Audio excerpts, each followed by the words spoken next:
My hero never failed to dwell on his opinion that one should have pleasure in righteous deeds no less than in holy temples. In the hour of success he was not puffed up with pride, but gave thanks. He offered more sacrifice when confident than prayer when in doubt.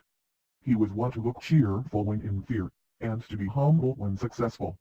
Of his friends he welcomed most heartily not the most powerful, but the most devoted.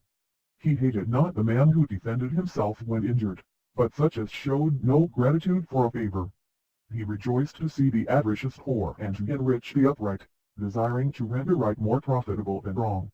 It was his habit to associate with all sorts and conditions of men, but to be intimate with the good. Whenever he heard men praise or blame others, he thought that he gained as much insight into the character of the critics as of the persons they criticized. If friends proved deceivers he forbore to blame their victims, but he heaped reproaches on those who let an enemy deceive them, and he pronounced deception clever or wicked according as it was practiced on the suspicious or the confiding. The praise of those who were prepared to censure faults they disapproved was pleasing to him, and he never resented candor, but avoided dissimulation like a snare. Slanderers he hated more than thieves, deeming loss of friends graver than loss of money. The mistakes of private persons he judged leniently, because few interests suffered by their incompetence, but the errors of rulers he treated as serious, since they lead to many troubles. Kingship, he held, demands not indolence, but manly virtue. He would not allow a statue of himself to be set up, though many wanted to give him one, but on memorials of his mind he labored unceasingly, thinking the one to be the sculptor's work, the other his own, the one appropriate to the rich, the other to the good. In the use of money he was not only just but generous, thinking that a just man may be content to leave other men's money alone, but the generous man is required also to spend his own in the service of others. He was ever God-fearing, believing that they who are living life well are not yet happy, but only they who have died gloriously are blessed. He held it a greater calamity to neglect that which is good knowingly than in ignorance.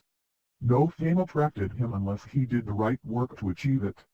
He seems to me one of the few men who count virtue not a task to be endured but a comfort to be enjoyed. At any rate praise gave him more pleasure than money. Courage, as he displayed it, was joined with prudence rather than boldness, and wisdom he cultivated more by action than in words.